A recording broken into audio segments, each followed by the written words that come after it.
አትሸቅጡ አትቸርችሩ የኢየሱስም መነገጃ አይደለም የኢየሱስን ስም እየጠራችሁ ዘይትና ውሃ መሸጥ ተው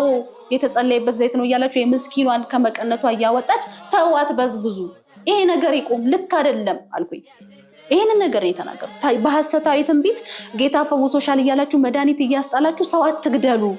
ነው ያልኩት ምክንያቱም በየዶክተሩ በየሆስፒታሉ የተሰቃየበት የተቸገረበት ጉዳይ ስለሆነ ተፈውሰሻል ይባላል ያ ሰው ጌታ ፈወሰኝ ኢቭን ደግሞ አሁን ችግሩ ደግሞ ምን መሰለ ይሄን ነገር ሲያደርጉ አሁን ካንሰር ያለበት የካንሰር ታማሚ መድኃኒቱን ይዞ ይላል አይደለ እግዚአብሔር ፈውሶሃል ፈውሻለሁ ብሏል መድኃኒትህን ጣል ይላል አሁን እንግዲህ ለዶክተሮችም ጥበብ የሰጠ እግዚአብሔር ነው ግን አሁን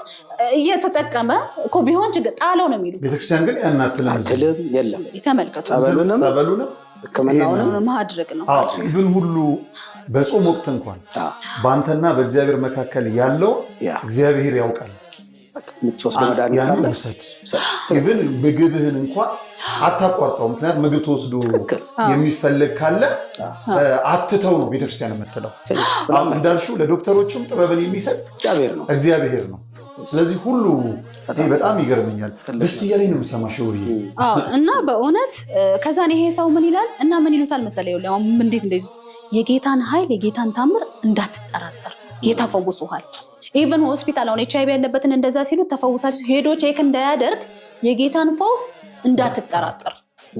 አሁን እንግዲህ ይሄ ሰውዬ እዚህ ጋር ተፈወስከ ኤችአይቪ ተባላ ሄዶ ሆስፒታል እስቲ እውነትም ተፈውሻለሁ ብሎ እንዳይሄድ ስለዛ ምንድን እንዳትጠራጠር የጌታን አምነህ ተቀበል ጌታ ዛሬ ፈውሰው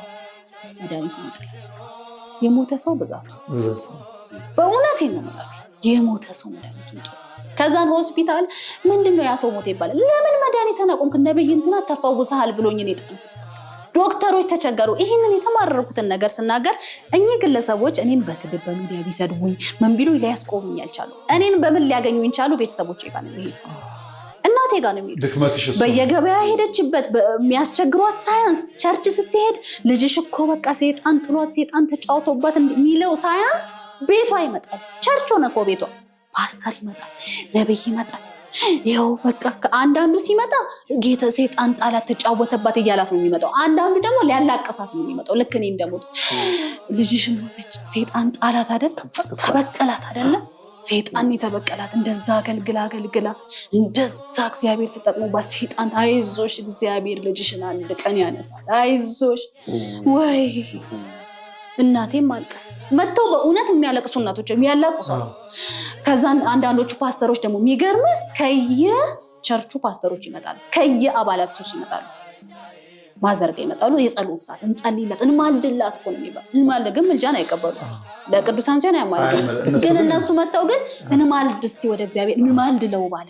አንሳት ከወደቀችበት ጌታ ሆይ አንሳት ልጃችን ወድቃለች አንሳት ጌታ ሆይ መልሳት አንተን ክዳ ወደ ጨለማ ገባች መልሳት እናቴ ስለ ሃይማኖት ምን ታውቃለች እናቶች አንዴ የተሰጣቸውን ሃይማኖት ያችን እውነት ነው ብለው ነው የሚሄዱባት ስለ ኦርቶዶክስ ጣልቃ ምን ታውቃለች እናት እንደጨለማ ደቡብ አካባቢ እንደዚህ አይነት ነገር ነው ኢቭን ቤተክርስቲያን ላይ እኔም ስላደረኩኝ እና ሰማዕቷ ቅድስት አርሴማ ምሕረቱን ታድርግልኝ አሁንም አንድ ቀን ደጆ ሄጄ ደግሞ ተንበርክኬ ንስሐም ገባለሁና ይርጋለም አርሴማ ቤተክርስቲያን እጃችንን እንደዚህ ዘርግተን የዘንዶ መንፈስ እያለን ጸልየናልና ቤተክርስቲያን ላይ እንዲህ ነው የሚደረገው እንዲህ አሁንማ አይፈሩም አሁንማ ሚዲያ ላይም ማለት ጀምረዋል በፊት ግን ህዝቡ ያቀም እናንተ አሁን ያወቃችሁት በሚዲያ ሲያወጡት ሲፈጥ ነገሩ እንጂ በፊት በየቤተክርስቲያኑ በየጉባኤ ምንድን ነው የሚደረገው ጸልዩ ይሄ ጨለማ መንፈስ ይጣውት ነው ቤተክርስቲያን ላይ እንዲጃቸው እንደተደረገ የመጸለይ መገሰጽ ነገር አለና ያንን ነው የሚያውቁት ደቡብ አካባቢ አብዛኛው ለዛ ነው ኦርቶዶክሱን እንደ ሰይጣን እንደ የሆነ ነገር የሚያደርጉት ሰው ኦርቶዶክስ ነው ሲባል ጌታን ካደሚሉት ለዚህ ነው ጌታ እንደሌለ ተደርጎ ይሳልባቸዋል እና ይሄ መመን ደግሞ ገብቶ ውስጥ ያለውን ነገር አያውቅም ውስጥ በዚች አጋጣሚ ያጠር አድርጌ አንድ ነገር ልንገራችሁ ይሄ ምእመን ላይ አትፈርድበት አሁን ወጥቶ ምእመኑ ኦርቶዶክስን እንደ ሰይጣን እንደሆነ ነገር ቢያደርግ አትፈርድበትም ሁለት ነገር አለ አንደኛው ውስጥ ያሉ የራሳቸው መምህራኖች ሁሉ ጊዜ ስለ ኦርቶዶክስ ያጫለሙ ነው የሚነግሯቸው እዛ ጌታ እንደሌለ እንዲህ እንደሆነ ጌታ እኮ ከዚህ ከስንት ዘመን ዓመት በፊት ከጨለማ ነው ያወጣኝ እያሉ ለህዝቡ ይመሰክራሉ አንድ እሱ ሁለተኛው ደግሞ ከዚህ